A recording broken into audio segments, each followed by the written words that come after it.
Everyone, this is the March, so let's see, it's the 13th meeting of the Public Service Committee.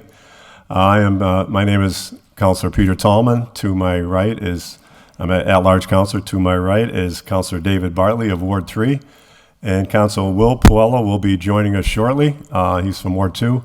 And also in the chambers here, we have Councilor at Large, Councilor Kevin Jourdain.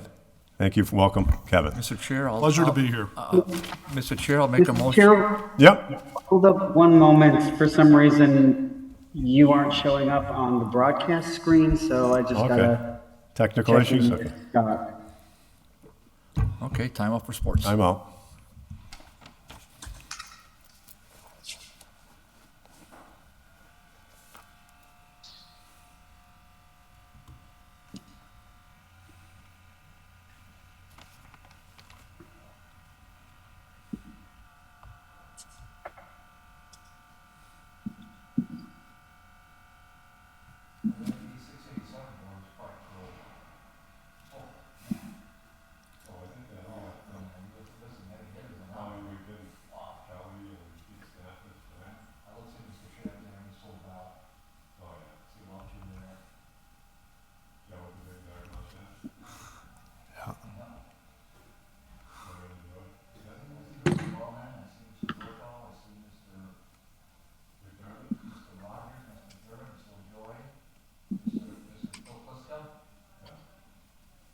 Pete Stathis, he was a real character. All right, you're all set. I think that's Ron Caravu. Mr. Chairman, On the left.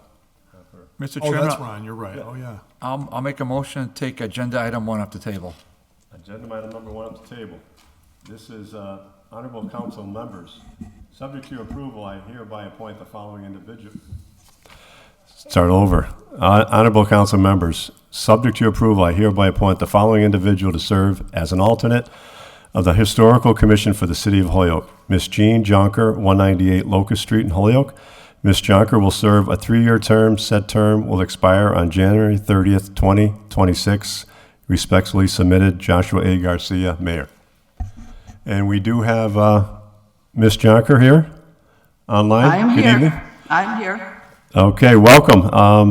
As I usually do with this during these meetings, we introduce yourself a little bit, tell us a little bit about yourself and why you want to be on this board, this commission for the City of Holyoke, and we'll have a couple of questions for you. And thank you so much for sending it on the resume to us.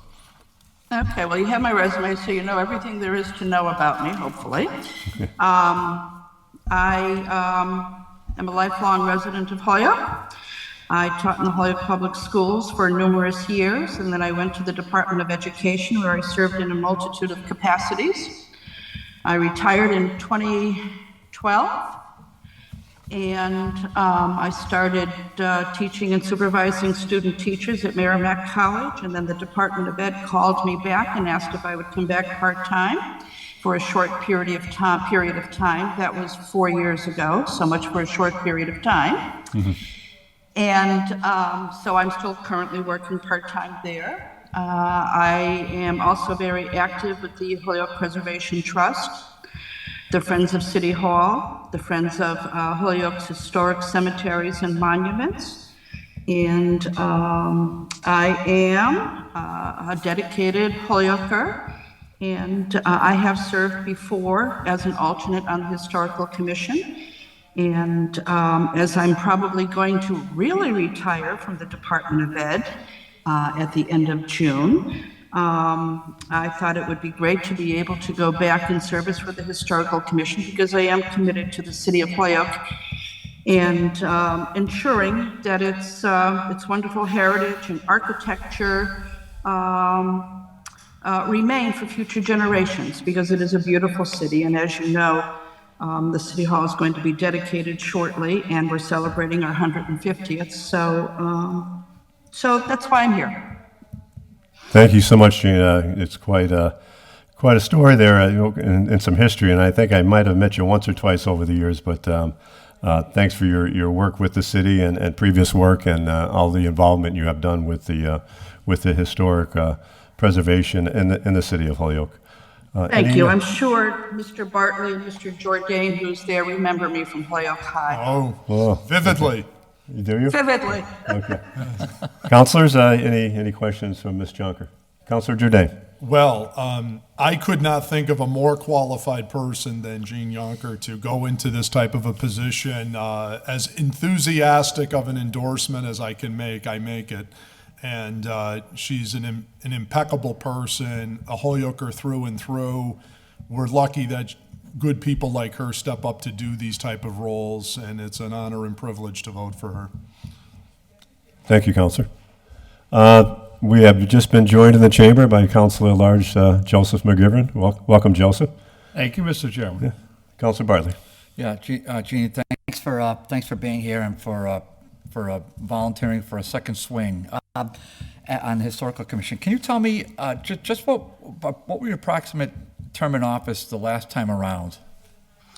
It was for one term, and I believe it was around 2016.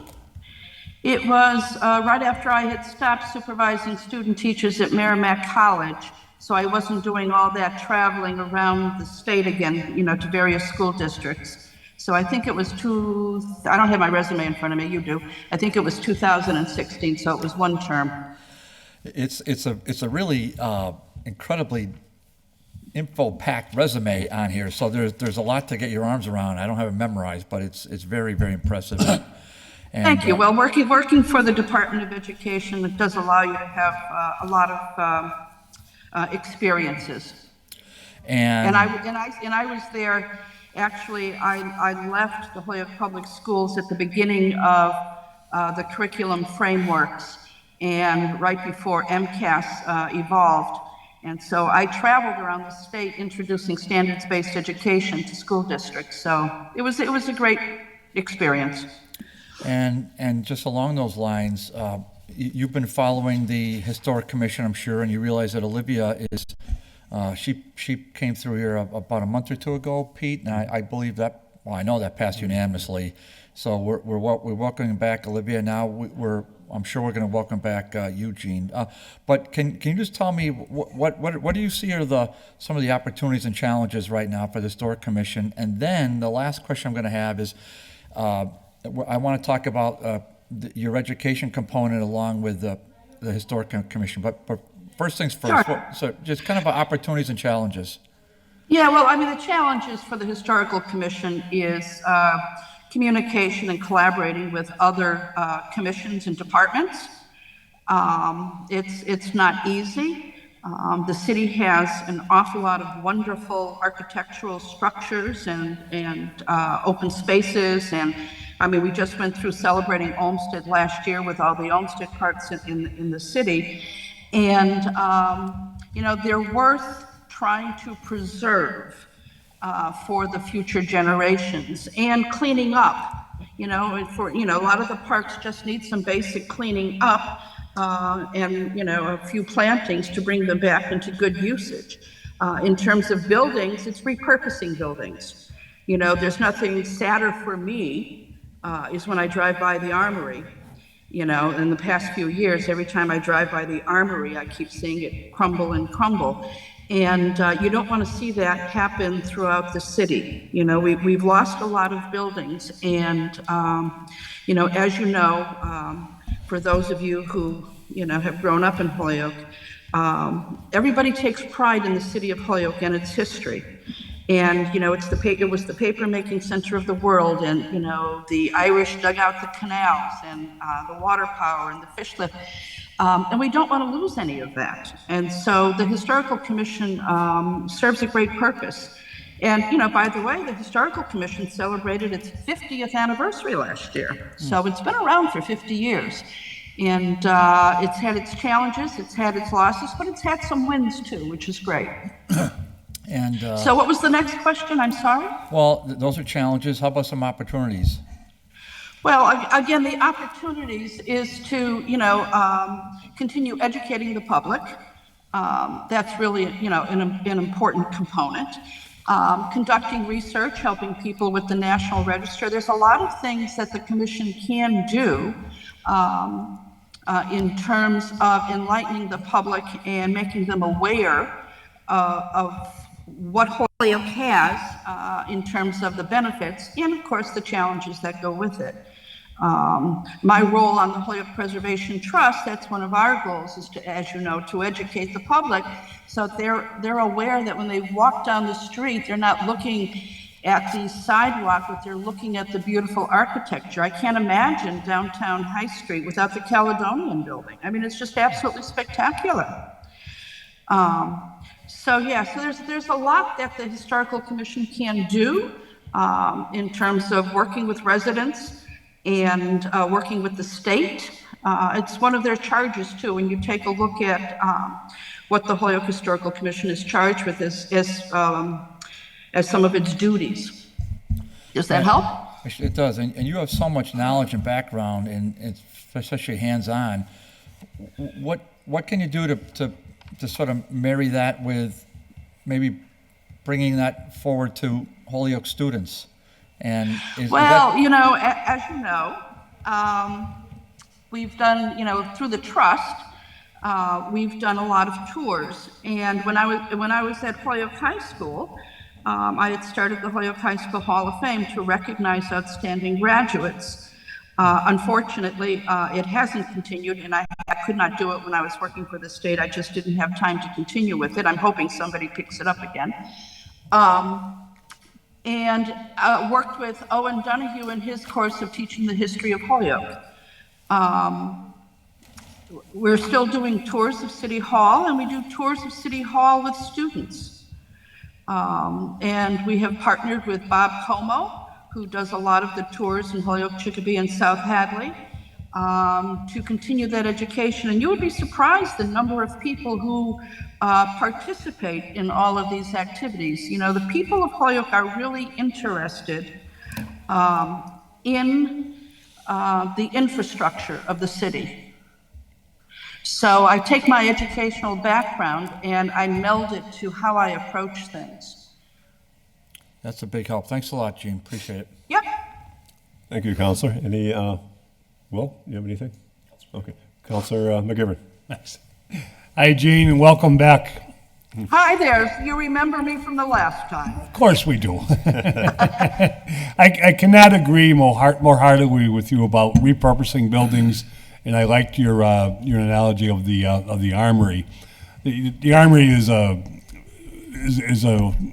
difficult, not a difficult, but a long subject for me to talk about. When you wear the green and gold, you played a lot of basketball at the armory, so there's a lot of knowledge of the beauty of that building, not just on the outside, but what it offers on the inside.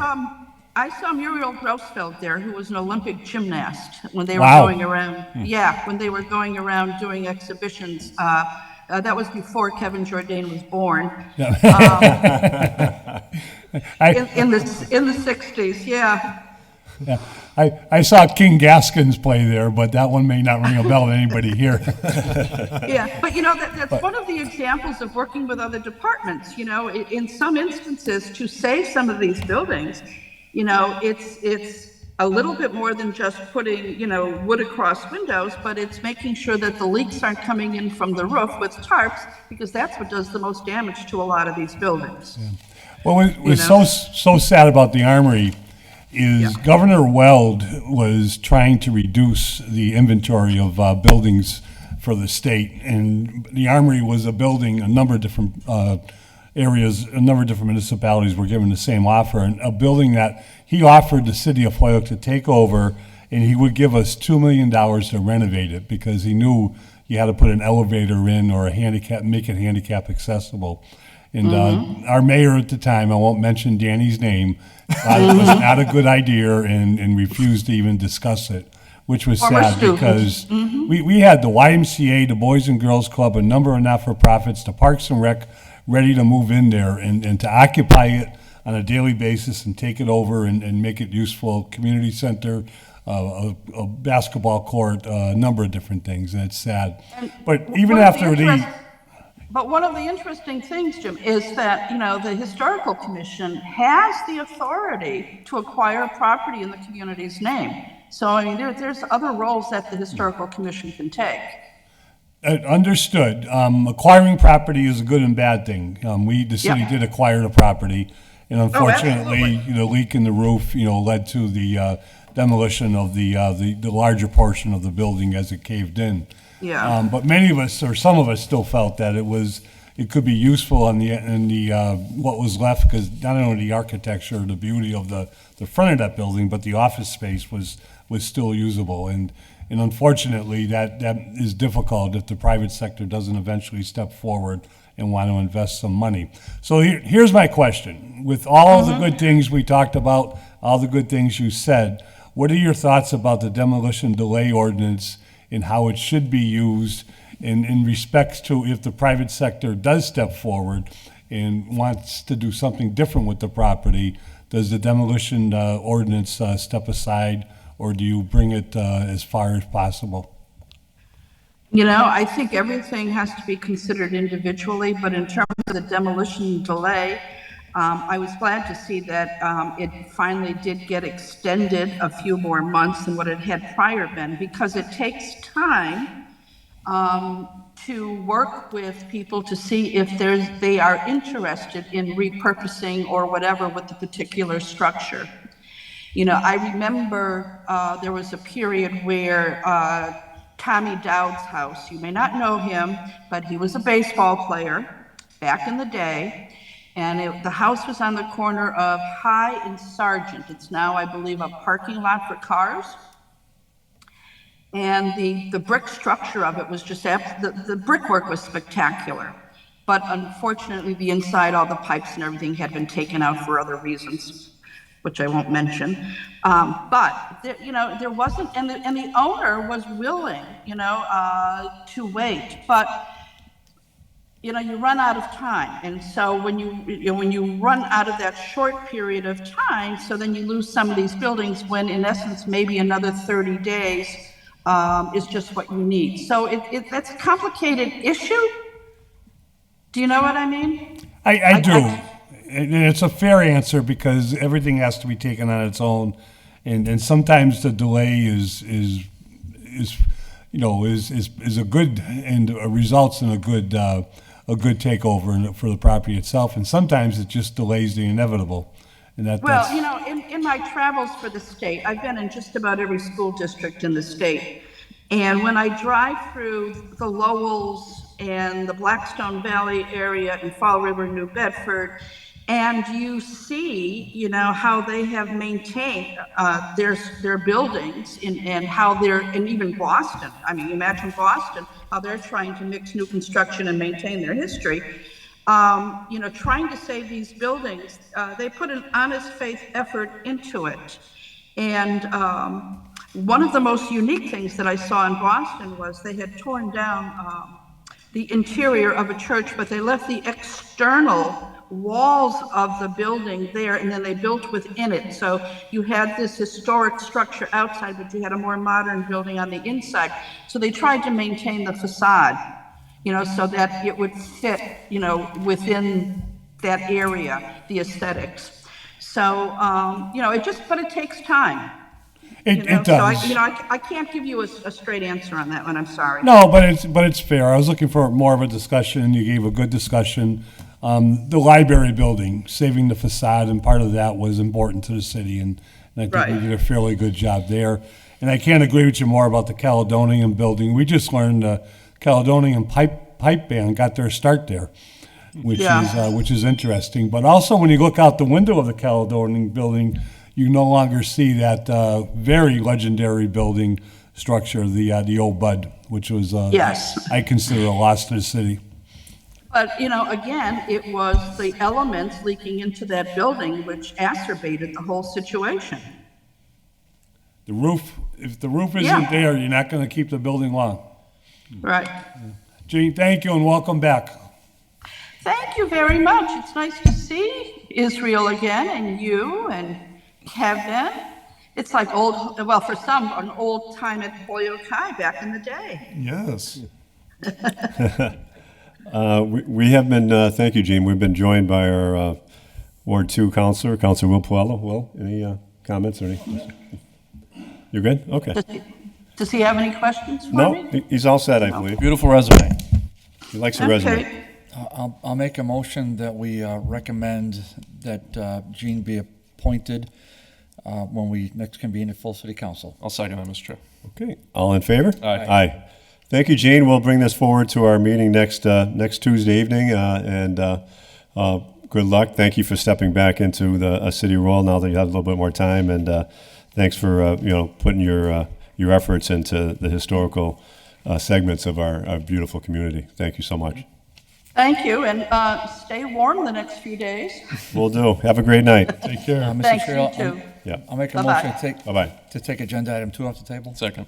Okay.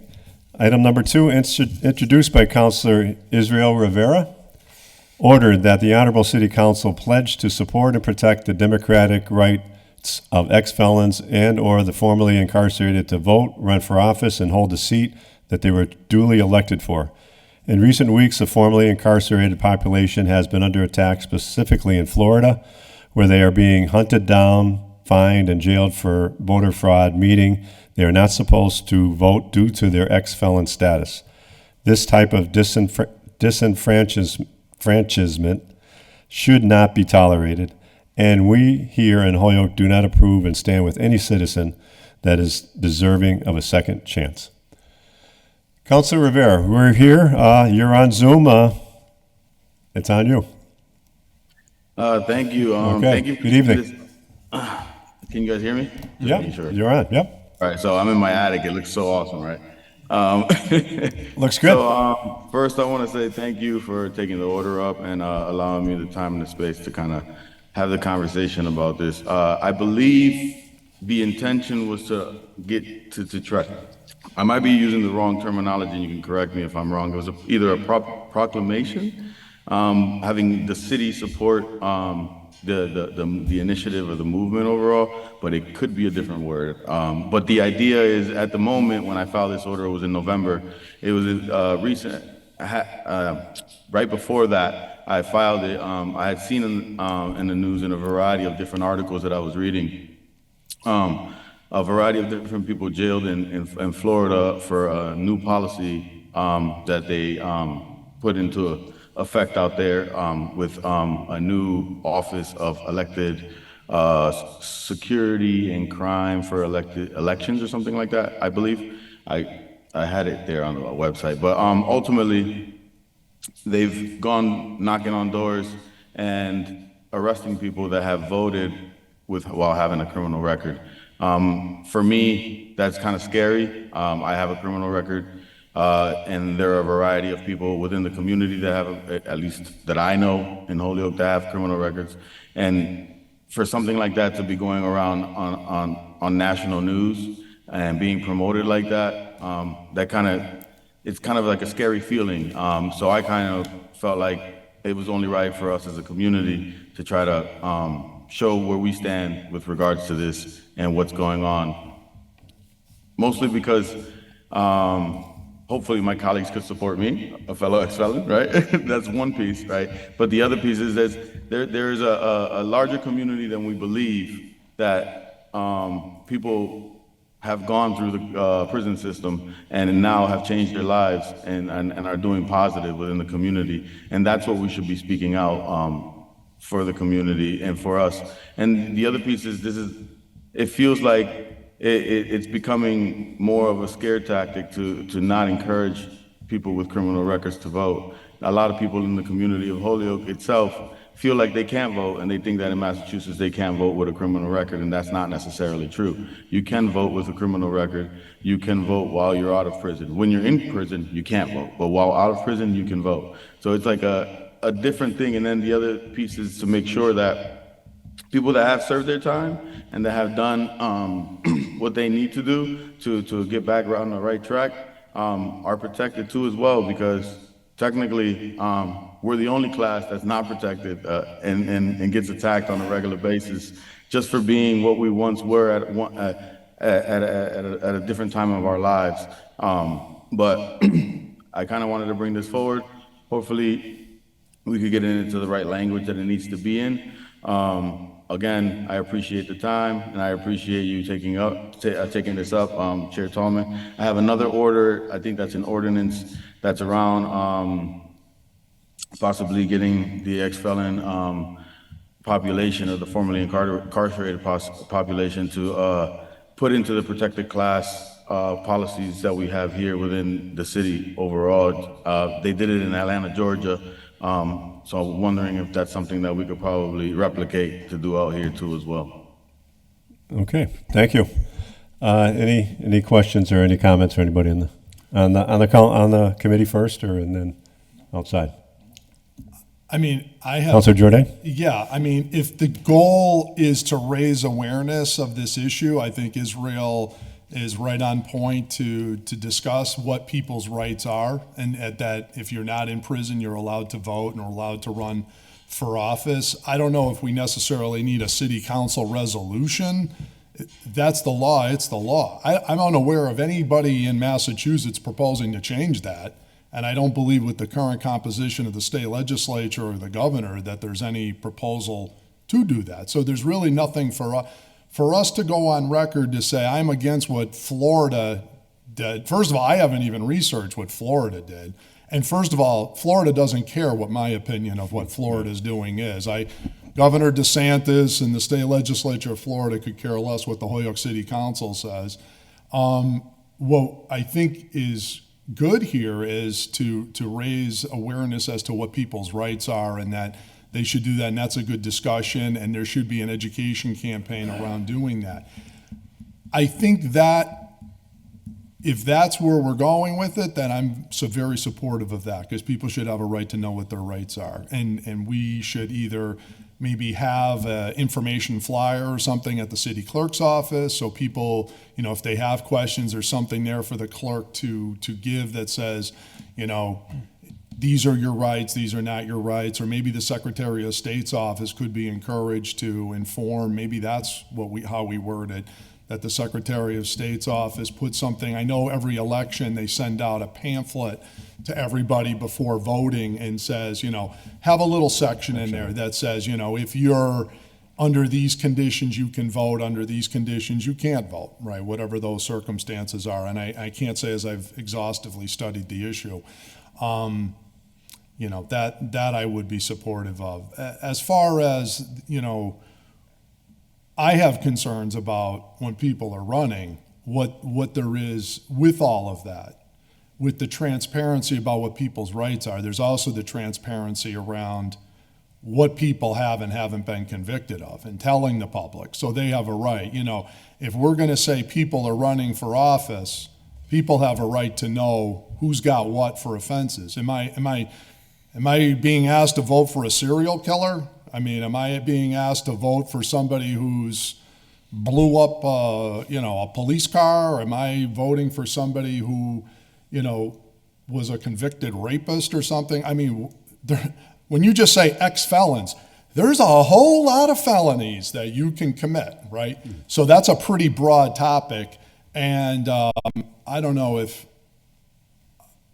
the voters have a right to know and should be informed. And I think the other thing we need to talk about educationally is how do we, when we have felons running, that the public has a right to know. For example, if you rob banks and you've been to prison for robbing banks and then you decide to run for city treasurer, do you think the public has a right to know you used to be a convicted bank robber and now you're running for treasurer? I think you should have a right to know that.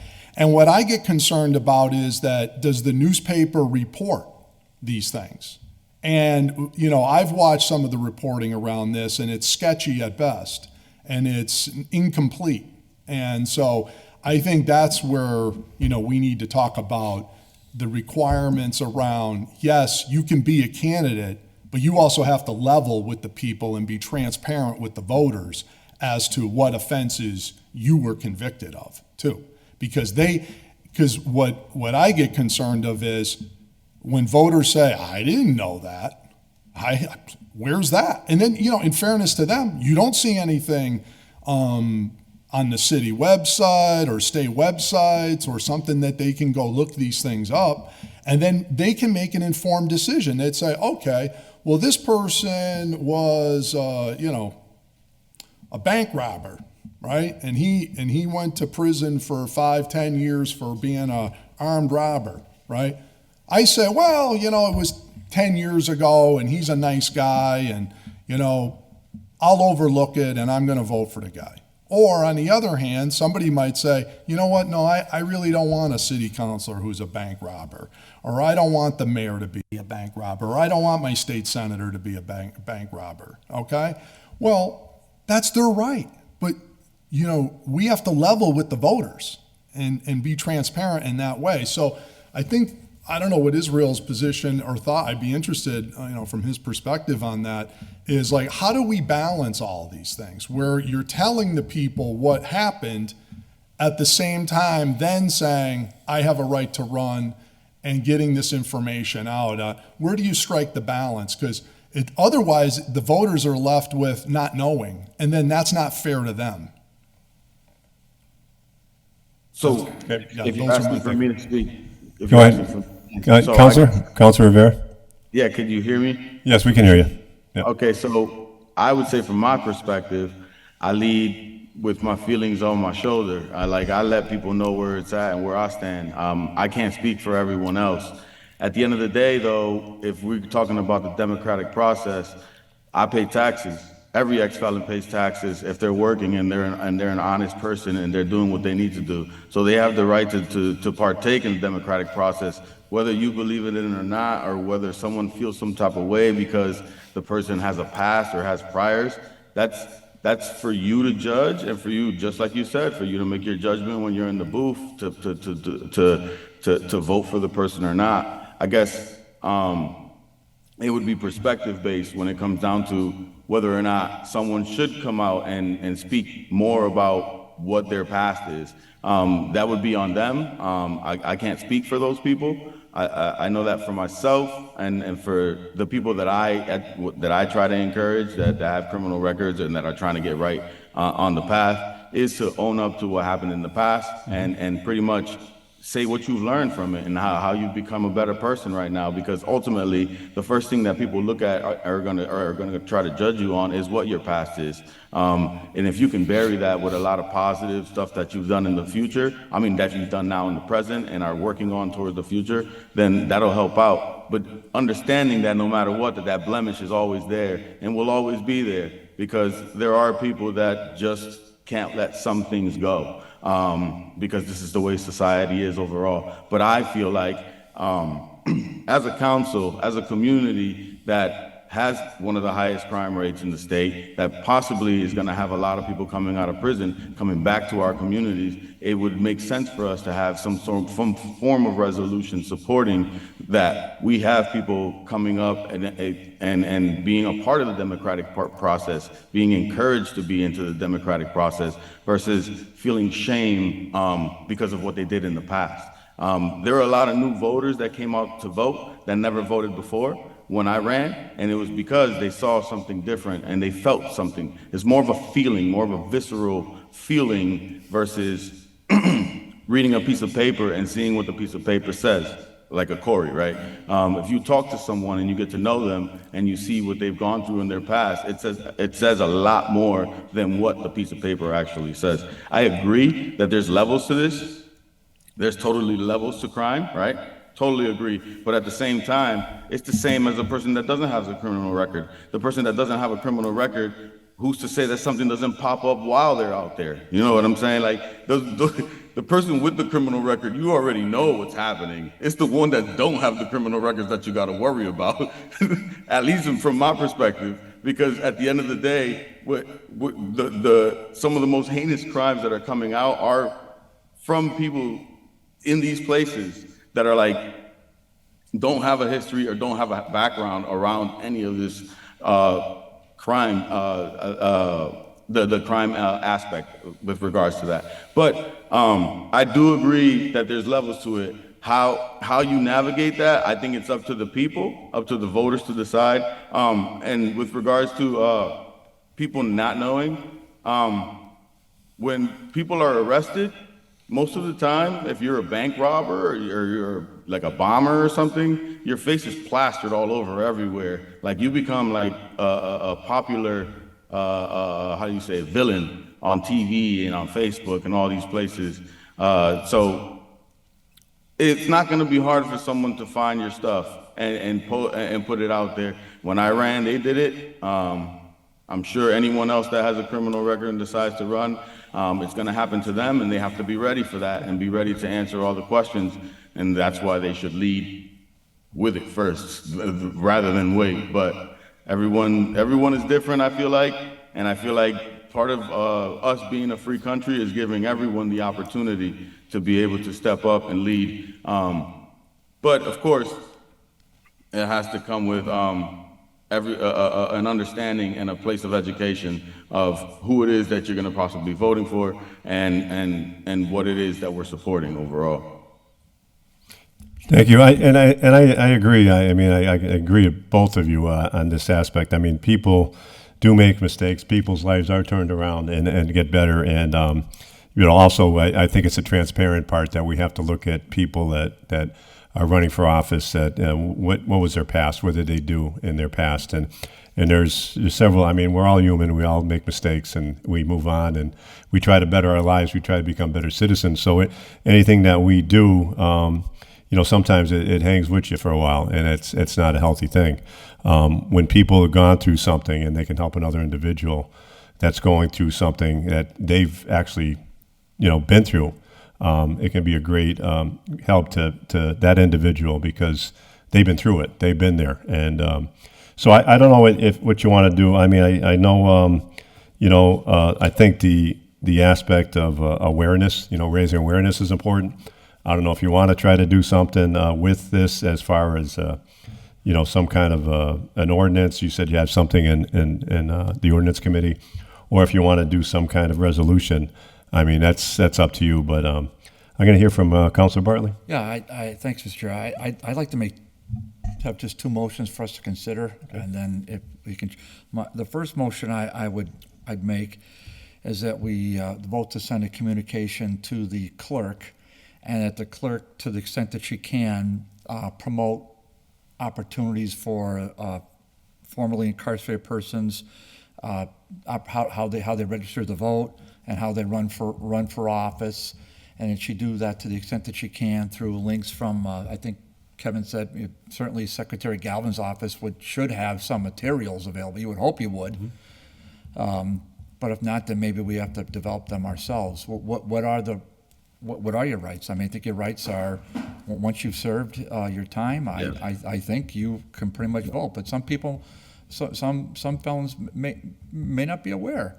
And that we should certainly want to have that on our website in English and in Spanish to the extent that we can. As you know, Pete, I co-filed several things, and we went through it here with Terry Murphy. I did that. My own Terry joined my order to get as many documents as we could translated. That was me who did that, and we took that up and passed on City Council. We had in this committee, and then Terry and I, and along with several others, voted to get these meetings translated as well. Yeah. And I think we're a unicorn in terms of, Holyoke's a unicorn in terms of that aspect to city government. And that's something I'm very proud of, that I had my name on both of those, and I'm very proud of that. So my first motion, I don't know if you want me to extend upon it, but it's just to send a communication, have Jeff send a communication to the clerk's office to make sure that in English and Spanish on her part of the website that she talks about how the formerly incarcerated, what their rights are in terms of voting and running for office. I'll second that, Mr. Chair. Okay, all in favor? Aye. Okay. And my second motion, just for consideration, is that I think we had a good discussion. I'm not sure where else we can go. I agree with both former speakers who would take up the bulk of this order. The first half of this is what's about Holyoke. The second half is about Florida. I don't really know what's going on in Florida at all, and relative to this. So I would like to make and if the maker of the order wants to prepare a resolution, then I'd want to see language. It's not up to us to draft a resolution. So that could be a separate order that the maker can make, but I'd rather say that this order's been complied with. Second. Okay, just before I hear you go on that vote, do you feel, Councilor Rivera, you could do that, put something together, a resolution? Is that something you like, or you So think? when I had You think first- the when I had- education, yeah. When I had first did it, they told me that it should come here and that the language will come out of here. But it's cool. We could do that too. It's whatever. That's not even an issue. We could say that it's complied with. I agree. And I thank you for that piece that you actually added on to too, Councilor Bartley. I totally appreciate that. You got it. Okay, Just another friendly suggestion. Maybe Yes. we could talk to Councilor Rivera offline and kind of work together on the language, so it's something, because I think we're all in support of the spirit of what you're Yes, trying to right. do. It's about education, it's about empowerment, no problem there. I think though, like I want to consider though is, we need to talk about empowering the voters so that they are an informed voter, so that they have all the information they need. So let's, both the voter and the potential candidate have all the information. So let's think of. I agree with that piece too, 100%. But that's something that we should already be doing. Right, so let's think about how we can put that in the resolution so we do this the right way. So let's talk it out together. sounds All good. right. Councilor McGivern. Mr. Chairman, just something to add, just for the purpose of a discussion, nothing else.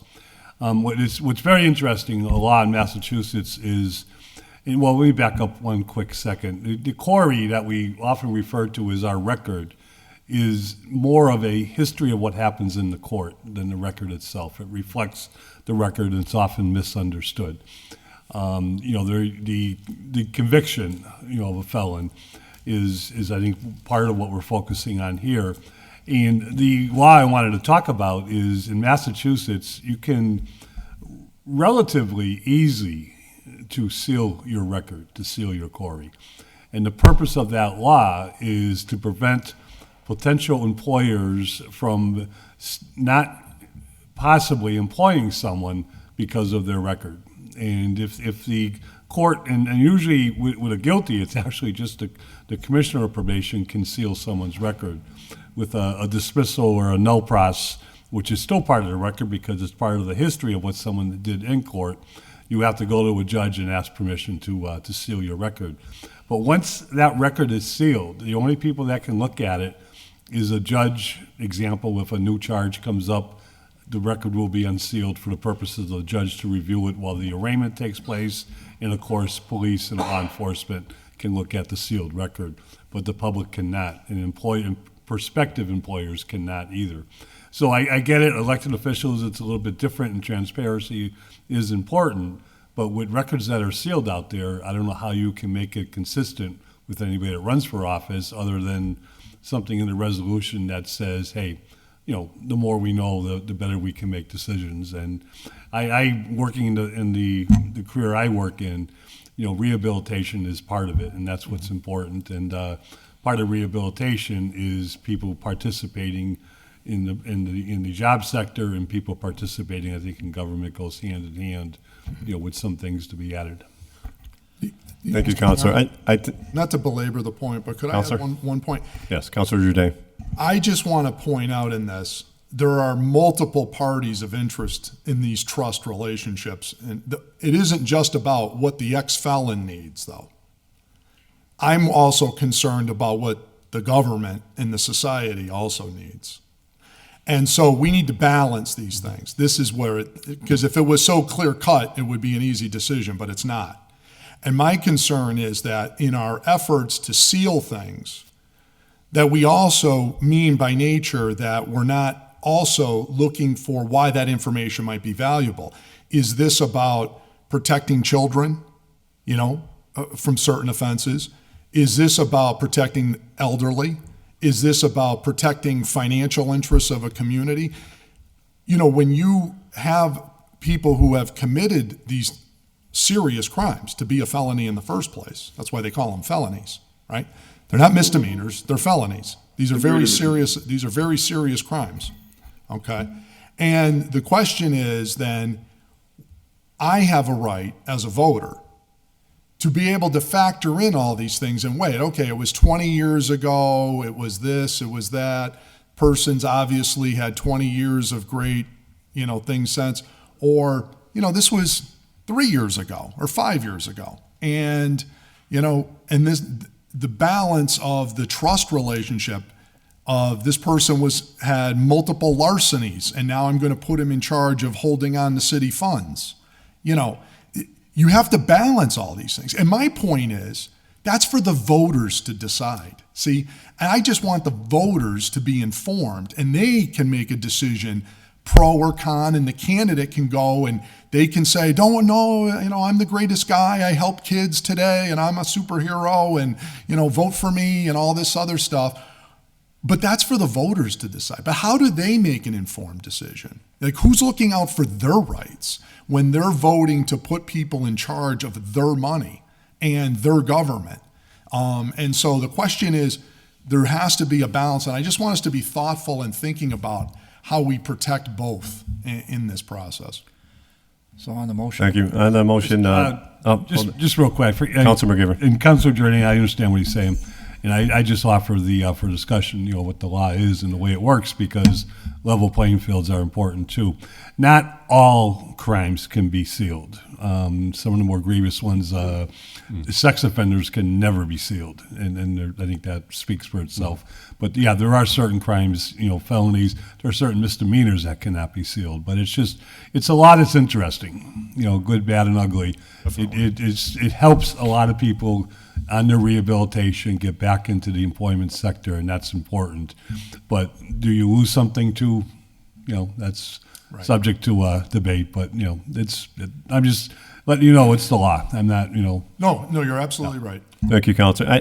I think this is it was a good discussion, Councilor Rivera. Hopefully, with Councilor Bartley's order to try to get this out to the city clerk and make us aware of things and the rights of ex-felons, and hopefully with all of us here in support of what you want to do, but to talk to you Can I about. make one comment though? Yeah. Real Go quick? ahead, Councilor. Councilor. Just not to belabor the point, as it was stated before, right? Just that, I would say, I agree, right? But I disagree because it would add another barrier for someone that's already fighting with 1 million barriers to succeed again, right? We'd have to jump another hurdle versus the person that doesn't have a criminal record and still goes out there and commits crimes while being an elected official or being a doctor or being a lawyer or being whatever it is. Again, I'll reiterate, most people that have been incarcerated or that have gone through the process totally understand the impact and the situation that comes with running for elected office with a criminal record, right?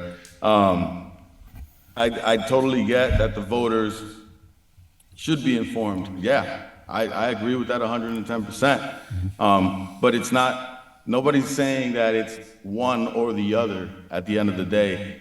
For me, it's for all of us to have the same equal right for democratic process and due process overall. Whether I have a criminal record or not has nothing to do with the fact that I am a U.S. citizen that pays taxes. If you don't want me to be able to partake, that's cool. Don't take my taxes then. That's it at the end of the day. But if I'm going to be if I'm putting into the system, I should have every right to have a say-so in the system and to be able to be within the system, no matter how people feel. And I don't agree with a lot of the heinous crimes that are out there too at the same time. That's not my thing. But at the same time, everyone that's trying to be a straightened out individual, should have a chance to get back into society, man. It's the only way. If not, then what are we doing? We're creating a different sector of people. I don't understand that. That's the only thing for me. I have friends that are buying businesses, and because in the past they have a criminal record, they can't get their liquor license, but they're legit tax-paying business owners. But they can't apply for the EBT within their stores, or there's a variety of different things that they can't get because of something they did in the past, and now they're actually living a legit life.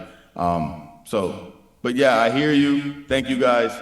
And it's a great discussion. I'm glad to hear that everyone is pretty much on the same wave and the same page. And thank you again. Mr. Jingleson? Oh, come on. This is the last time. I made a procedural motion for on the motion. I think it was seconded, so. Yeah, I think I'm going to make just one additional point because this Just brief, point Counselor, hasn't please, been yeah. brought in. Well, First of all, I agree with what Izzy just said there, but I'm going to add one other point is, once you're already in office, the city has or the state has protections. Because if you commit these while in office, you're out. The problem that is occurring here and why this balance in this conversation is, if these things have happened before, there's no remedy if you're ultimately elected, see? So that's the question. So the question becomes is, what is the voters being informed of so that they're making an intelligent decision beforehand? Because once you're elected, they have no protection at that point. So it's not about what happens after. There's already a remedy. That's already built into the system. The remedy is not for the before part. So that's the reason why the information of buyer beware. Okay, Thank you. Thank you. Counselor Bartley, you made a motion. Comply? I did. Okay, we're going to send this on to the city clerk, and the order has been complied with. Great discussion. Hopefully, Izzy, that satisfies your needs. Izzy, if we stop electing lawyers, we'd be all set too. I think that's the issue. Kill all the lawyers. That's what Shakespeare said. It's a balance, right? All in favor with, lawyers. all in favor? Aye. Okay. All opposed? No. Okay. All right, first thing we do is kill all the lawyers. Okay, so that has been okay. taken That's care what of. Shakespeare said. Yeah, okay, I'll make a motion to take agenda item 3 off the table and go from there. Okay, item number 3 is, let's see, we got to read the order, and then we have the reply here. It's from Michael Bissonette, Associate Solicitor, opinion regarding elected official appointment to the Retirement Board. I'm going to read this, so it'll only take a minute. I'm going to read the thing, and we have Attorney Bissonette online here, too. This is regarding elected official appointment to the Retirement Board to the honorable members of the Holyoke City Council. This was received on February 3rd of this year, of 2023. To the honorable members, I am writing in response to your action in which the council referred the mayoral appointment of Todd McGee to the Holyoke Retirement Board to the Law Department with further instruction. As you know, there is no council confirmation required for this appointment, as the positions on the Retirement Board are created by a state statute. To perhaps clarify, outside legal counsel for the Retirement Board and the State PARAC legal counsel both reviewed the potential conflict issue prior to the appointment. Both concluded that such an appointment may be made without any conflict, provided that the appointee receives only one salary or stipend. In addition, Councilor McGee himself contacted the State Ethics Commission for advice on this matter. Following their guidance, he submitted a voluntary disclosure to the mayor and the city clerk. As state law controls and supersedes local rules, this appointment complies with the requirements of the Massachusetts Ethics Commission. Please let me know if you have any further questions. Michael D. Bissonette. This was received on February 7th and sent to our committee. So any counselors, any comments or questions? I will. Counselor Bartley. Yeah. So I'm going to be pretty brief on this, and I don't see Counselor McGee on here, and I'm a little loath to even talk about this, but so I'm just going to keep this very light, just going down through this, and it's just for the chair's consideration, okay? Okay. That's all. So this is a memo, if you will, with about 100 words in it. And so paragraph 2 says, as you know, there is no council confirmation. Okay, we'll stipulate to that. Okay, agreed. To perhaps clarify, he goes on to say, outside legal counsel for the Retirement Board and the PARAC legal counsel both reviewed the potential conflict of interest. Both concluded such an appointment may be without any conflict. The conclusion that Mike's referring to is essentially a handwritten note within an email. There's no legal analysis at all provided by outside legal counsel for the Retirement Board or PARAC legal counsel. I pointed out Chapter 268A, Section 20, Paragraph 5. It looked to me like it was very evident, but there's no such analysis within that of all. So when I see a paragraph like that, you presume that there's some kind of a legal memo put together, but no such legal memo exists that I've seen. I saw a handwritten note in an email. And I'll just remind the chair that the reason this is even before us, we never got a notice from the mayor relative to this appointment in October. I found out in December, and then I've had to make a request to have the appointment notice sent to us through city council in January. So nothing came to us. So generally we're going to be notified of such a point, whether or not we have confirmation of power or not. So that was a little strange. Going down here a little further to the fourth paragraph, which is essentially 2 sentences. In addition, Councilor McGee contacted the State Ethics Board. Well, I have no. I'm going to assume that's true, but I have no evidence of that. Following their guidance, he submitted a voluntary disclosure to the mayor. I have the voluntary disclosure. Has anyone else seen it? I have. I've seen it, and if you can, I mean, there's. I respectfully say, go take a look at that disclosure yourself. There's not a whole lot of meat in there to say.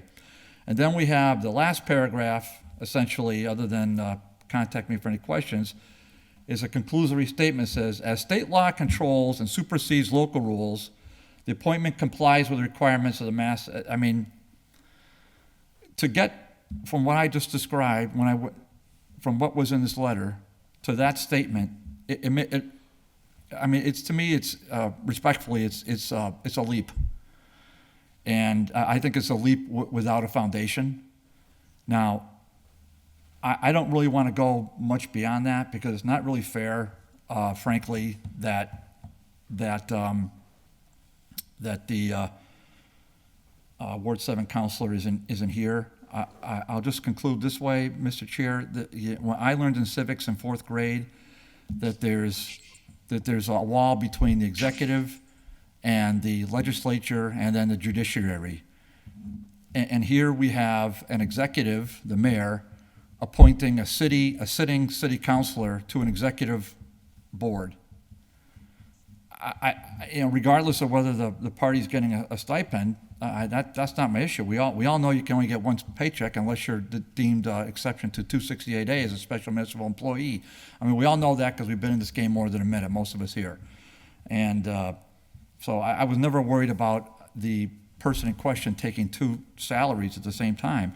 I'm just simply questioning, can the executive, in this case Mayor Garcia, appoint a sitting member of a city council through an executive appointment to a board which has no city council confirmation? I think 268A says you can't. And I'll stand corrected happily if I see some kind of legal analysis relative to that. But this, with all due respect, doesn't cut it for me. And the comment alluding to the Retirement Board and State Pair Act, reviewing it, it doesn't hold any weight based upon what I saw that they presented. So, I mean, I think the only motion we can make is to receive this and move on. I mean, if there's more due diligence to be done, perhaps I can do that. But as the chair knows, you really can't call up the State Ethics Board without the person's consent. And we had that 3 meetings ago. I asked for consent from the Ward 7 councilor, and he said flat out no, and that's his right. That is absolutely his right. So I think it's a strange situation. Listen, I respect the mayor, I respect Todd a tremendous amount. I just don't like the way this was done. I don't think it's right, but I'm just one person. So, end of story. Thank you. Any other comments, or Councilor Jordan? I will, but I don't know if Attorney Bissonette wanted to respond to any of that, or we're good. If I can just kind of make my points. Wait 1 second. Attorney Bissonette, did you want to respond to that? to this letter you sent? No, Yeah, good thank evening. you. No thanks? Okay. Okay. Counselor Jordan? All right, thank you, Mr. Chairman. So, a couple of things. One is, this is a really important topic. So, I guess my only comment would be, I think it required a more exhaustive answer. It's a complex topic. That would be my friendly advice on this. Because again, what I suggest is that when we don't take it with the level of complexity, these things are not viewed today. And of course, I detach the entire issue completely from the current situation, because that's only one that could be.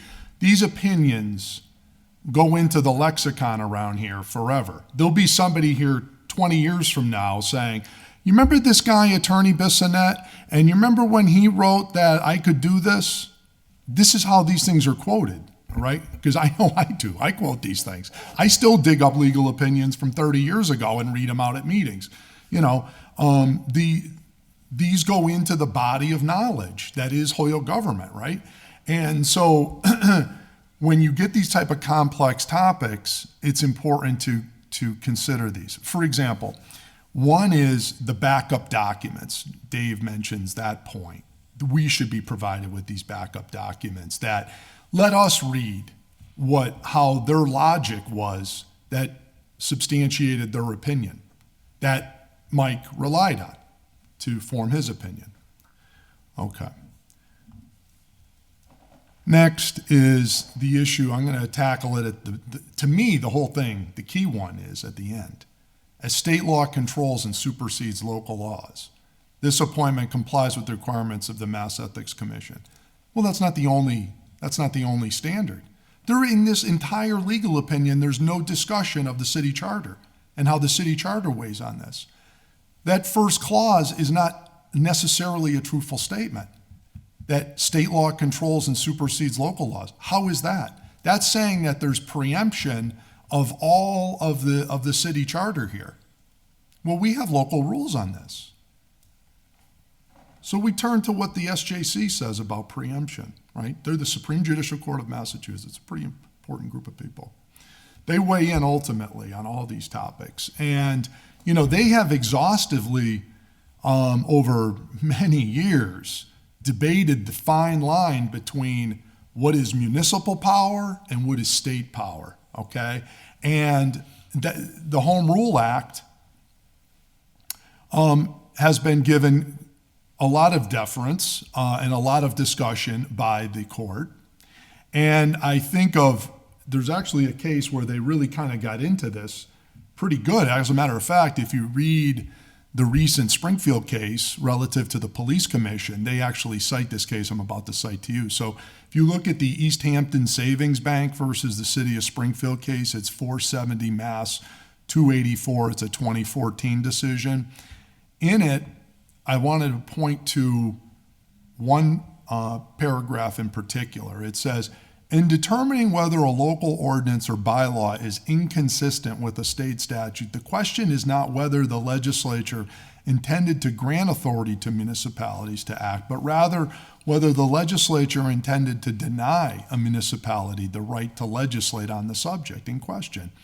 Municipalities enjoy considerable latitude in this regard.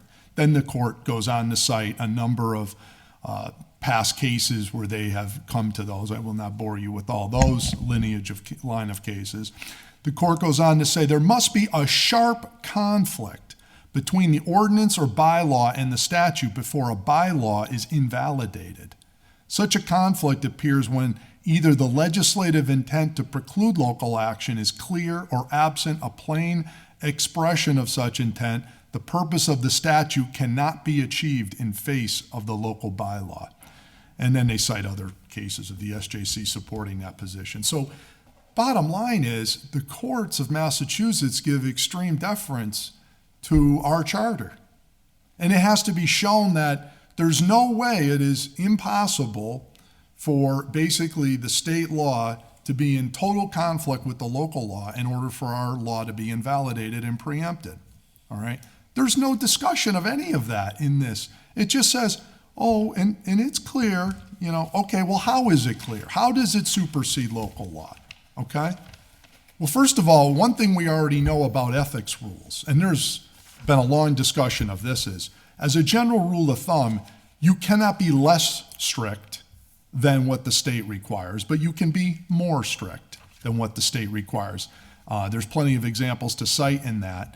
And I don't see where Holyoke has laid out rules that are more strict than what the state law allows. And therefore, in matter of fact, this law department has even recently ruled on this topic. And by the way, I thought they did a fantastic job. And by the way, they did a multi-page opinion on this topic. And Attorney Bissonnette contributed greatly to that opinion. He's one of the co-authors of it.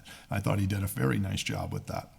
Well, just even in that is just one more example of how you can be stricter with the ethics rules than the state law allows, because this is something that, as the courts have said, if this is something the community values and this is something that is important, you have it within your latitude to do that. So the point is, there is no preemption on a question of ethics here.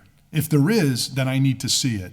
That if we want to be more ethical or stricter standards with respect to conflict of interest, I need to see some demonstration that says the state precludes us from being more strict on questions of ethics. Because there's certainly plenty of examples in the other direction. So we look to what are the Holyoke rules, and these are some of the questions, because none of this is examined in the legal opinion, right? So it leaves the reader wondering, well, what is the Holyoke rule? Okay. So, Section 2, Holyoke Charter. The executive department shall never exercise any legislative power, and the legislative department shall never exercise any executive power, except as herein otherwise provided. Okay? Here you have a city councilor now going to serve on, if you can be on the retirement board by this legal opinion, why stop there? Can you be on the fire commission? Can you be on the park and rec, the DPW? How about maybe you can be on all of them? Why not?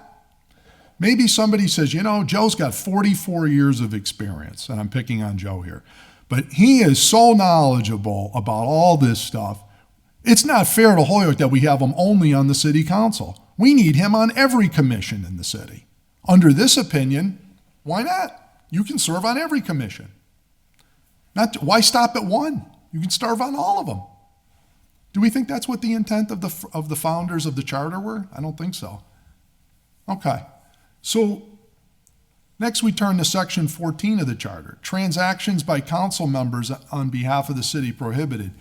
Neither the city council nor any member or committee thereof shall directly or indirectly take part in the employment of labor, making of contracts, purchases of materials and supplies, construction, alteration, repairs of any public works, buildings, other property, or the care and custody or the management of the same, or in the conduct of any of the executive or administrative business of the city, or in the expenditure of public money, except as herein provided, and except as such as necessary for the contingent and incidental expenses of the city council. So when the charter says that you cannot conduct yourself and perform any of the executive or administrative business of the city, you're now a member of the executive department by being on one of these commissions. That's what they are. They oversee those departments. A retirement board member is voting on the expenditure of public money. For example, I take $5 million and move it from this account and put it over into this investment, and I vote to do that. And I vote to do this to here and here to there and move this and move that. And Tony, you do X, Y, and Z, and they oversee the executive director of the retirement board. It would be no different than what the fire commission does with the fire chief or park and rec board does with the director there. Counselors are not supposed to be doing that. We're not allowed to run the departments. We're the legislative branch of the city. They've put up a wall between these two things. None of this is, these are important questions. These are important points. None of that is discussed here. And there's no discussion about how these rules are preempted. There's sort of a leap of faith there, as was stated. Section 23. No member of the city council shall, during the term for which he is elected, hold any other office in or under the city government. Okay? Is this another office under the city government? I think so. Now, it's interesting that the founding leaders of our community said that city councilors cannot have multiple offices. You cannot serve in multiple roles. But you know who they didn't say that for? They didn't say that for the mayor. They discussed this in the charter. They said the mayor can serve in any of the roles of the executive department. He can be the mayor. If he wanted to be, he could be the DPW superintendent. He could be the park and rec director. It's specifically outlined in there. But we, on the other hand, they said, city councilors, you can't do that. You can't do that. This is not discussed. This is important. These are important points. So my point is, I don't see any preemption. I see a city charter that says the exact opposite of what this legal opinion says. How do we reconcile these things? I want to have, at least at a minimum, I think we're entitled to have, I would ask the law department to expand on their legal opinion, at a minimum, please. And give this some more thought, because there needs to be consideration. For example, the word city charter is never even mentioned once in the legal opinion, all right? So there needs to be a discussion of it to say, well, in consideration of this, this, and this, we feel that this is all preempted, and therefore, based on this lineage of cases, this is why this controls and not this. We need more than that, 4 or 5 words that just says it's automatic. I need to understand that. And people that will read this, and I'm only pointing it out, and why I asked for this discussion is the fact that, people value Attorney Bissonnette's opinion. People in the future will value this opinion. And I just want to make sure we get it right and we've examined it so that it's not misinterpreted in a way that is not what we want. So that's how I just wanted to leave the discussion. I'm not opining on anything else other than just, I'd like a little more meat on the bone, if we could, please. Thank you. Thank you, Counselor. Attorney Bissonnette, I don't know if you must have heard that, we're looking at some more concrete evidence, mentioning the charter and mentioning all the points that Counselor Bartley and Counselor Jordan stated, more information to make us feel that as though everything is really looked at in a proper manner. I think you're on mute. Thank you, Mr. Chairman. Thank you, Attorney. I'm going to refer the members back to the memo I sent to you that you read before the meeting or before this discussion. And correct me if I'm wrong, Mr. Chairman, but I don't believe, and Councilor Bartley and Councilor Jordan can also take a look at the letter. Nowhere in the letter is the word opinion used. And nowhere in the referral to the law department did the city council ask for an opinion. In fact, it was referred without any instruction whatsoever. When we saw it come in, and I was at that meeting by Zoom, my suggestion was that we couldn't ignore it. We had to respond. And speaking with Councilor Bartley, I learned some of the concerns he had. So I tried to address them. So if members are not satisfied and they would like a full legal opinion, as Mr. Jordan pointed out, we do those, and we'd be happy to do one on this topic. So thank you very much, Mr. Chairman. Well, I think that's a fair statement. Fair statement, yes. So can I'll Counselor Bartley? Oh, that would be great. Yeah, thank you. I'll make a motion that we table this now, Okay. and that we ask Mike to give us a legal opinion on this for a future meeting. Yeah. Hold on. Counselor McGarry. Thank you, Mr. Chairman. Not to interrupt the procedure of the committee, I just wanted to weigh in real quick, because Councilor Jordan brings up some very interesting points. My understanding, I don't want to make it too simple about the charter, is the charter is, in a sense, state law. Because the charter only exists because the state allows it to exist. They link it to Mass General Law. So some of the older language in the charter, precedes Mass General Law, and that charter language stands, But we can't change the charter without the state approving it. It's a moot point sometimes, and sometimes we try to duplicate language. And as Kevin said, sometimes we try to make language stronger on the local level, which the state has never, intervened and had a problem with that. But what I really want to talk about is this is very interesting because no, city councilors should not be serving on commissions of city government itself, and whether it's the fire commission, the DPW commission, so forth, the War Memorial Commission. I agree with that because they are part of city government.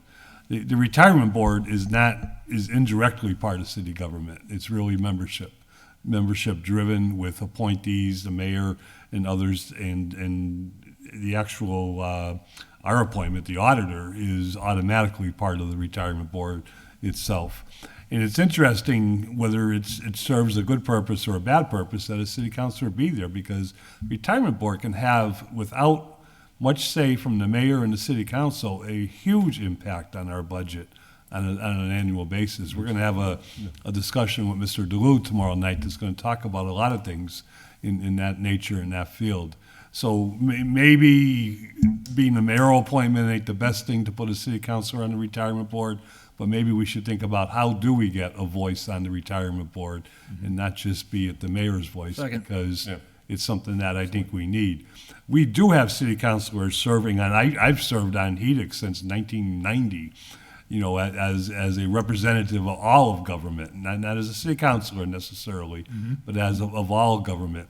And HEDIC is established where I am the only non-mayoral person to serve on HEDIC, and that's because Bill Hamilton asked me to stay there. When I took over as acting mayor for Marty Dunn, Marty was on HEDIC. I assumed as acting mayor the role on HEDIC, and Bill actually came to me and said, would you be interested in staying? And I said, if the city council approves me, I would love to stay, and he put it forth to the city council, and I've been appointed by different mayors since 1990 to serve that role, which is interesting because it is a quasi part of city government. We don't have a direct impact on government itself, but stuff we do. And the great thing about HEDIC is we can't do anything without the approval of the council and an economic development plan itself. We've had a city councilor, no, we haven't had one on the redevelopment authority, but we should have one on the redevelopment authority because that's important. But we do put city councilors on building advisory committees, on different, things like that. The Citizens Advisory Committee for block grant monies, the CPA. We have a city councilor currently, serving there. When a city councilor serves the purpose of a link between these bodies, I think it's important, but not when it's a body that has an impact on government directly. So it's give and take. But I just wanted to add that because I was a little surprised, but I wanted to learn more about an appointment to the retirement board because I think it could be purposeful and positive if it's done in the right light and the right control. Mr. Chairman? Thank you. Councilor Jordan. Yeah, so I really appreciate what Councilor McGivern just said there. He was, as usual, spot on. I would just add, I guess my guidance, to the extent he needs any guidance, to Attorney Bissonette is, as youth, and I think the direction this is going is to give this sort of comprehensive, is make this educational, look at all these different sort of arrangements that we have, these different commissions, and give some thought, like maybe it's retirement board would be a yes because, or HEDIC would be a yes because, but fire commission, park and rec would be no because. The answer is going to maybe be some piece of that, and in fairness, it's too bad that you weren't given the type of guidance you needed to know that that's what the council was looking for. So no problem. take the time you need to get it right, and we'll read it with earnest. Okay, so Chairman Tallman's just stepped out of the room, so we'll just sort of, we're not going to take any votes or action till he comes back. So in terms of the discussion, I'm just going to add I think it was all very positive tonight. I don't think there's any negativity, and nobody's casting aspersions. So, and if that was at all implied, then I hope that it doesn't carry forward. So, I think that I think I agree with what the two prior speakers said. For the most part, I don't think there's much to be added, but we're just going to wait for Chairman Tallman to come back. I think the motion is going to be, once he's here, that we'll ask for the law department to expand upon it to a formal legal opinion, and we'll go from there. So, Chairman Tallman, I'd like to motion, renew the motion that we return this to the law department for a more formal legal opinion based upon the discussion we had tonight. Second. Okay, I agree with that. All in favor? Aye. And then I'll follow that up, Pete, with a motion to table for, I don't know, 45 days? Or however they need it, however long you need it, right? Yeah, this will be tabled for 45 days. Attorney Bissonnette, you have that? Get that to I us? do. Okay, thank you so Mr. much. Chairman? Yes, sir. I just wanted to speak to Councilor McGivern's point earlier in the meeting. Catholic Memorial, I believe King Gaskins played for. We all set? You got that, Joe? Thank you, Attorney Bissonnette. And, I forgot too, but it was out of Boston. Patrick Ewing played in the Armory. Cambridge. Cambridge Original Land? Yes. That's what Mike Saw Jarvis him play in high school. Mike. Well, wait a minute now. Sleepy Floyd and Georgetown players were up there practicing before the Tip-Off Classic in the 1980s. Bobby Glidden brought him up there to work out. So they're. Didn't Mike Tyson fight there? Oh, hello. Are we going to be counselors? Mike Tyson. boys and girls? Mike Tyson absolutely fought in Holyoke. There's no question about it. We know that. And Rocky Marciano was his first fight was here. Can I we take- all know that too. Can I take control of this committee here? We have one more item here, sir. We're going back into sports history here. Just a motion on the table. Okay, motion to table. All in favor? Aye. Aye. And a motion to take number 4 off the table. Okay, item number 4, it's off the table. This is introduced by Councilor Will Puello. Ordered that the legal opinion currently in charter and rules regarding the seat of a counselor no longer living in their ward, please be moved to public service. And we do have the opinion that was sent over to Charter and Rules on December 19th, 2022. And I'll read this real briefly. It's about a page. Dear Honorable Counselors, the following is written in response to requests for an opinion regarding whether a city council seat is vacated if a ward councilor is elected in one ward and then moves to a different ward during their time in office. There is no explicit requirement in the charter or ordinances that states that a city councilor must maintain residency in their ward for their entire term. Section 9 of the Holyoke City Charter states that the voters of the city at large shall elect 8 councilors at large, which we know now that is down to 6. Right, Counselor? Indeed. So we'll have to check that. I'll make sure we adjust that. And the voters of each ward shall elect 1 counselor who shall be a resident therein. See also the Acts of 2015, Chapter 89, an act reducing the size of city councilor of the City of Holyoke adopted March 3rd, 2015, approved by the General Court September 29th, 2015. This provision of the charter clearly requires that an elected counselor be a resident of the ward they are seeking a seat in at the time they are elected. There does not appear to be language in the charter or ordinances to explain that a vacancy is created if one ceases to be a resident of the ward to which they are elected. Section 46 of the Holyoke City Charter states that a vacancy is created only if the incumbent ceases to be a resident of the city or is convicted of a crime punishable by imprisonment. Section 13 of the charter states, "The city council shall determine the rules of its own proceedings and shall be the judge of the election and qualifications of its members." While this section in some ways in conflict with Section 46, which states clearly when a vacancy is created, Section 13 gives the council itself the responsibility to determining the qualifications of its own members. For this particular question, it could be argued that the city council as a body would have the power to determine whether a vacancy exists as a result of a ward councilor moving out of their elected ward and then to appoint someone to fill the vacancy.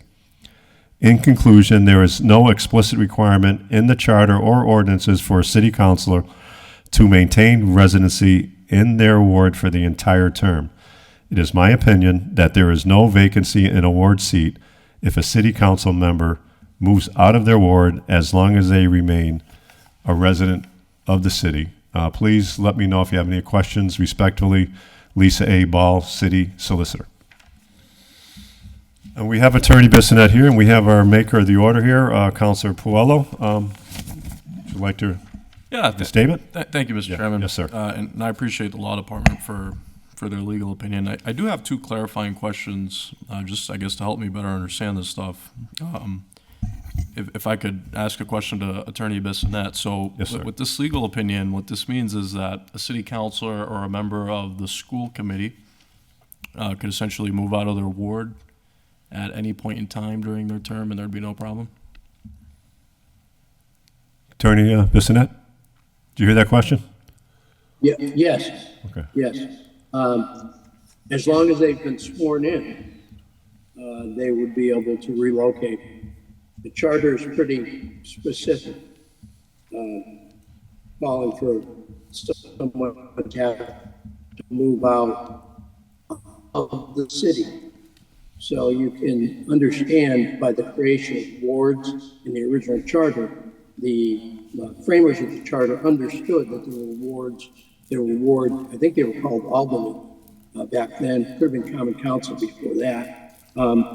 But they knew that the city was divided into wards, and rather than say cease to be a resident of the ward, they used the term cease to be a resident of the city. So underlying this is that very use and omission of language that I think applies to any elected ward office. We had the situation where you just filled a vacancy on the school committee for a ward councilor who moved out of the entire city. If she had moved into a different ward, she would be in the same situation, being able to serve out her term. But on the next term, if you don't live in that ward, you can't even take out papers. You must be a resident to seek nomination and election. Yeah, thank you for that answer. Hope that clarifies a little bit. Yeah, a little bit. I appreciate it. If I could just follow up with, if I could help you kind of, I guess, break down for me the sentence that says, "who shall be a resident therein." Is that referring to a specific period of time? Is that referring to just during the election? Is that maybe not too vague? What's your opinion on that? Shall be a resident therein. They have to be a resident when elected. Mm-hmm. Okay. And so my final question, Mr. Chair, if I may, is this opinion doesn't make reference to state law. I did email the law department regarding the state law, and I think we had a good conversation on it. I'm wondering if maybe Attorney Bissonette could expand on the state law a little bit for the public. I wasn't privy to that, so feel free to share it if you'd like. Yeah, I'm not. Do you remember when we had the conversation regarding I forget the exact chapter and statute or whatever, but it was a state law referencing when an elected official, we had a discussion in terms of how the population and specific key terms, the legal verbiage. Do you remember that? I think the reference was to 43-134. Thank you, Councilor Jordan. Does that help, Attorney Bissonette? No. It doesn't help? I'd have to see it. Okay.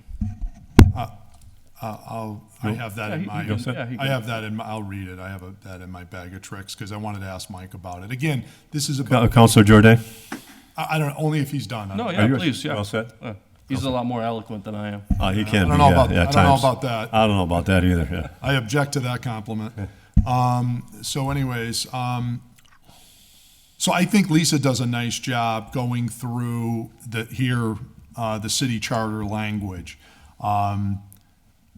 I really want to understand the question about, and the voters of each ward shall elect one counselor who shall be a resident therein.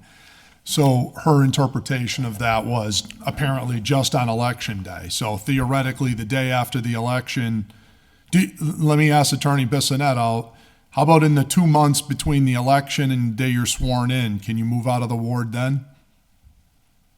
Right, like the next day after the election, you're on mute, Mike, just so you know. I don't think so.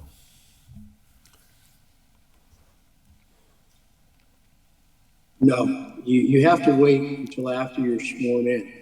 If, hearkening back to the discussions that we had at the beginning of this council's term, the question is the qualifications of its members.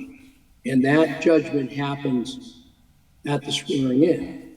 It's not an ongoing situation unless one or two things happens and you're required to make a judgment on it. So that's sort of where things are at in terms of the timing. So you ask, could he do it? Could she do it? Move out of the ward the day after election up until the day of swearing in? No, as long as they intend to remain out of the ward, then they couldn't be sworn in.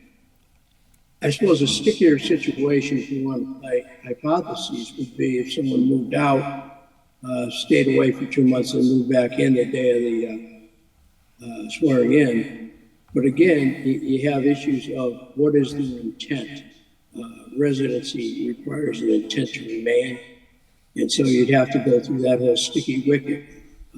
But it would be worthwhile exercise, I think, if someone did that, rather than someone had no ulterior motives, but simply had a difficult situation to contend with, or was moving for other reasons, economic reasons or whatever. If someone got foreclosed, for example, perhaps that might force them out, but is that a legit reason to to vacate the seat? So in any event, long story short, I think in most of these situations, the answer is going to be they remain, as long as they're there the day they're sworn in. All right, so you say it's the swearing in day, so that would be our first Monday in January is the triggering event, if you will. So the legal opinion doesn't say that, unfortunately. The legal opinion says that the provision of the charter clearly requires that an elected counselor be a resident of the ward they are seeking at the time they are elected. So the legal opinion says it's election day. You say it's swearing in day.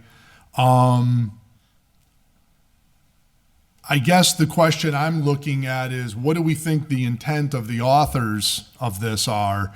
Is that they were expecting you to be a resident of, you cease to be a resident. That's the part I keep coming back to, and some of this relies on intent of you have a ward rep that isn't in the ward anymore, right? So they theoretically, and by the way, the other question that goes hand in hand with this, and we're not going to solve this today, but the law on this part of it is really pretty good and pretty in-depth and pretty discussed at this point, which is the whole issue about domicile. Residency has been interpreted under the Massachusetts State Constitution to be domicile. Two-part test on that. One, where do you live? Second is, where do you intend to remain at least for a time? That is, the court has articulated that as the standard for domicile.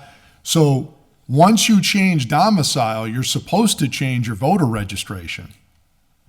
What happens and where this gets tricky is because once, I think, would we agree that if you, for example, Mike, your opinion, because again, this has nothing to do with the current, anybody involved in anything current. This is about the rules on all of this. And by the way, it's a surprise to me that this topic has not come up for a legal opinion yet, because, we've had some good ones, that have moved around in the past, whether in town, out of town, ward counselors, at-large people, different things.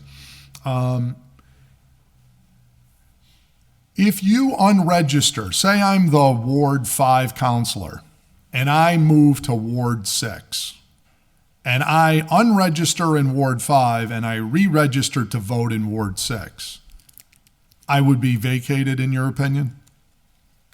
Or do I still get to hold on to my seat? That part has nothing to do with it. The only rule for this is, are you a resident of the city? If you are, then you may finish your term. Okay. If the framers of this document had something different in mind, they would have said it. I think we have to give recognition to when this was done, how small a community it was, Yep. and what the general sense of if this is an elected ward person, perhaps they would continue to know or have a good sense of what was going on in town. Councilor Giver and I have been beyond the years, but we really weren't there when we did the Chicopee and Holyoke charters. Just a bad rumor.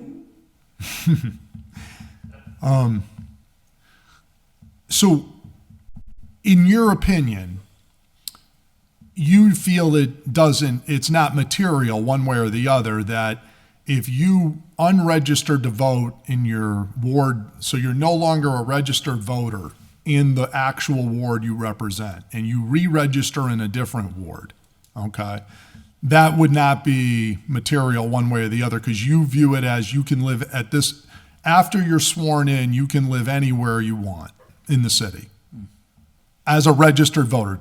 So In the city, yes. Okay. Yes. All right. That might have been these are a couple points that just, again, can't think of everything. We think these things through, but that might be an important point. I'll consider that. So if you are no longer a registered voter in your ward, does that affect your residency? Answer is no, as long as you remain a registered voter in the city somewhere else. All right, I'm just taking some notes. So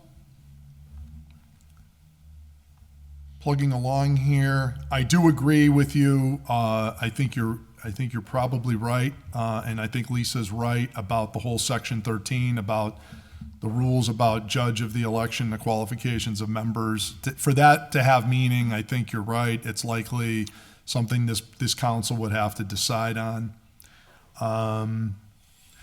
So a couple of things. And again, if you haven't looked at this, I would ask that you do look at it. So the first thing is, what guidance can we get from state law on this topic? So there are a couple statutes that come to mind. One of them is specifically cited in the charter itself. So, matter of fact, I'm going to start with another state law reference. So, Chapter 43, 134 says, residents of district members. Says every city councilor or school committee member who is elected to represent an individual district or ward shall have been an inhabitant of a place within the district or ward for which he has chosen at least 1 year immediately preceding the election. By the way, the Holyoke rule is 2 years, by the way, and the courts have upheld that we can have a longer standard, by the way. And he shall cease to represent such district or ward when he shall cease to be an inhabitant thereof. So that's what the state law says. Now, by way of full transparency, though, there is a question that looks like crystal clear. That nails it right out of the park, answers the question. But what gets a little murky is 6 sections before that is section 128, which defines the word city. And it says in sections 129 through 134, inclusive, the word city shall mean in any city of 150,000 or more inhabitants, as enumerated by the most recent decennial census, except any city which has a Plan E form of government. We happen to have a Plan B form of government, by the way, for those keeping track. And I would also point out that, so the question though is, if it doesn't seem to really be a reference to the word city anywhere in 134, but if you haven't had an opportunity to examine this statute, I would ask you to consider, because the only time the word city is mentioned to have the definition apply is the word city councilor, which is part of that title. But if you look at the other sections, it's referring more generally to the word city, talking about the type of cities that would be in. But for this particular one, it doesn't, the only time the word city, that would mean this is only for the Springfields, the Worcesters, the Bostons, okay? That's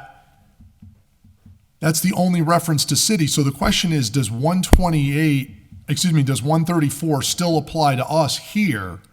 And then if that's true, in that the definition in 128 for city would be exclusive of Holyoke, then what 134 would be saying then is that city councilors, you have to be in a city over 150 for this apply, but school committee members, it would be everybody.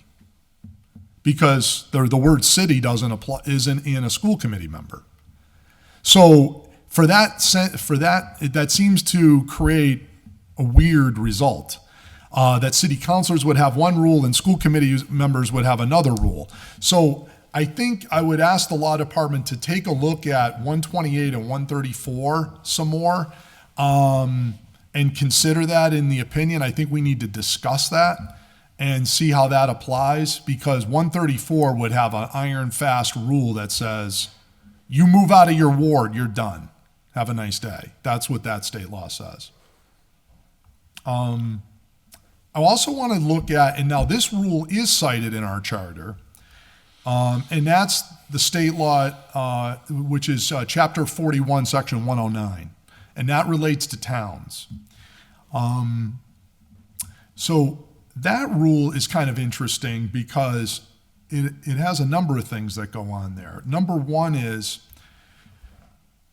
Chapter 39, Section 1 of the state law says that city councils have the powers of towns, that we perform the duties of towns, and that we're subject to the liabilities of selectmen except for the power of appointment, which is deferred to mayors.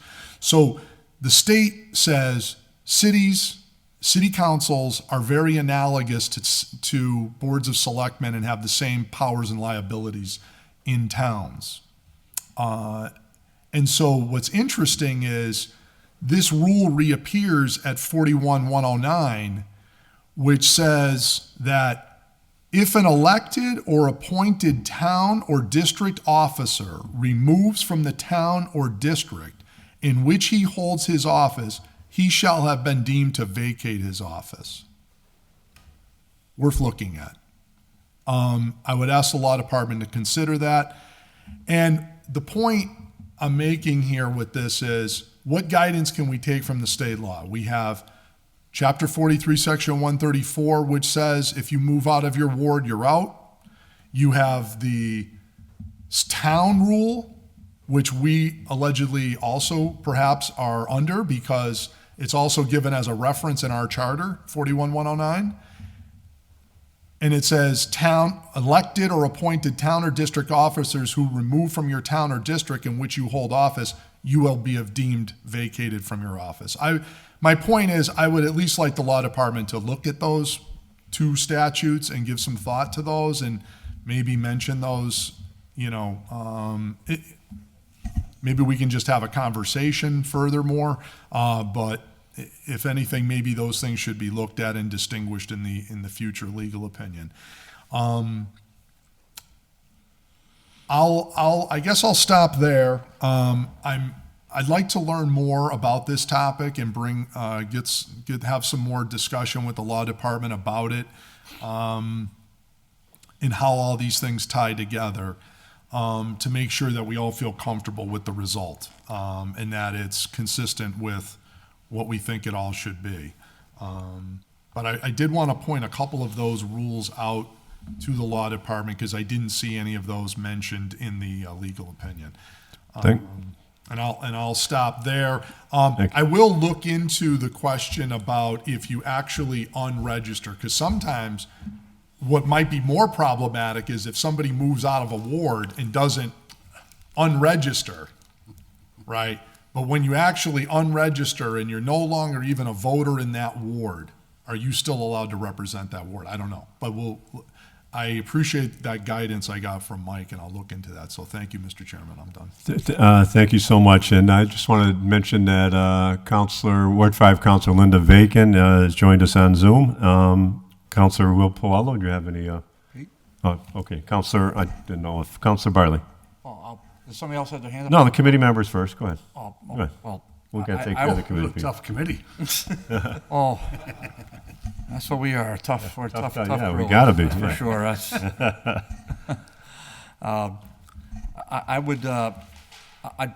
would like to consider a kind of similar motion to what we just made with the prior legal opinion, that we could motion to return this to the law department, to ask them to expand upon a few of the things that the prior speaker mentioned, specifically talking about a review and analysis of 43-134, 43-128, and 41-109. And then I also thought maybe this seems simplistic, but we also should, in both these legal opinions, we should put some thought in, at least an analysis, is what's the point of taking an oath? I mean, we all stand and take the oath on swearing in day, and we uphold city council rules, the city charter, and the constitutions of Mass. So what's the point of it if we're not really adhering to it? And then the last part of the motion would be, I mean, if we're to me it seems like, again, maybe this is simplistic, but should we not consider a charter change to section 9 to say, I mean, it looks like it says shall elect one counselor who shall be a resident therein. You can just embellish upon that and shall maintain residency for the duration of the term.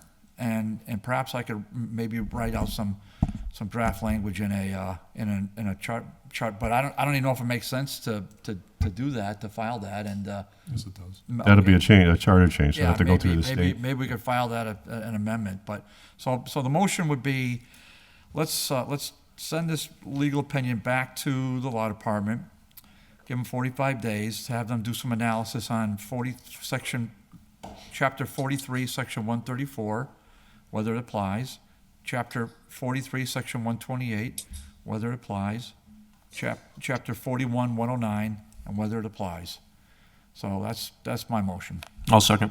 Okay, before we move on, Councilor Thank you, McGivern. Mr. Chairman. Yes, sir. Just part of the discussion, and I think a couple councilors know where I might be going with this, but I mean, that's all fine. I think the important thing here is when, in good faith, a person runs for a ward and are elected by the voters of that ward, can they represent that ward if something happens where they move out?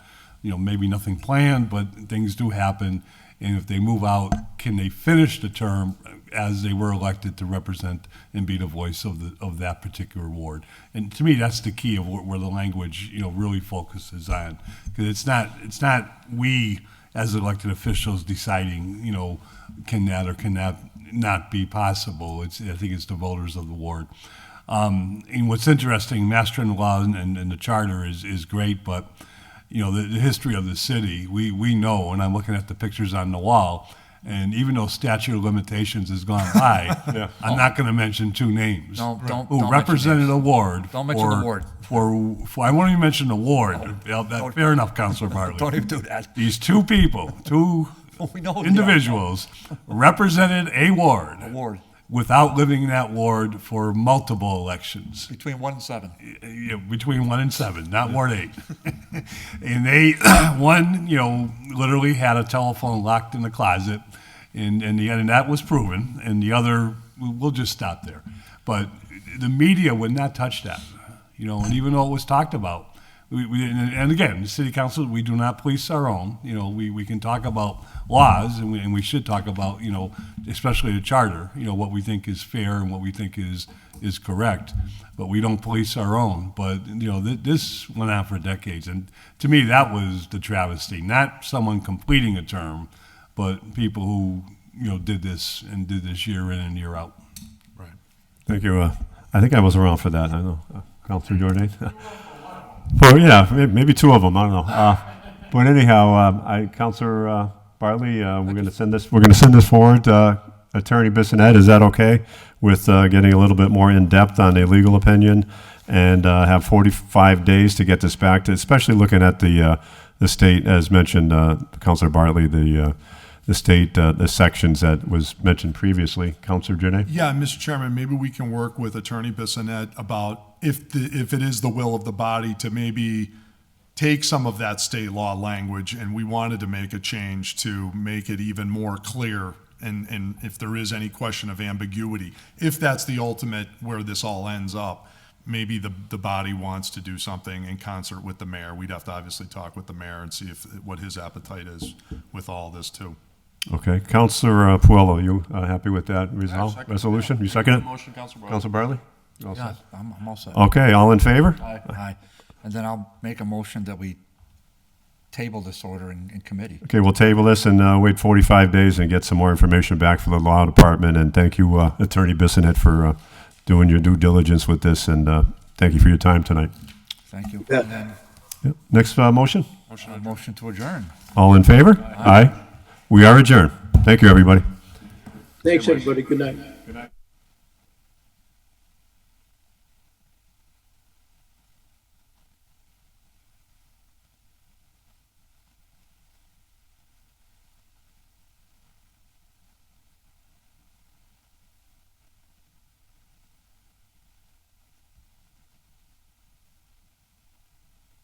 Recording.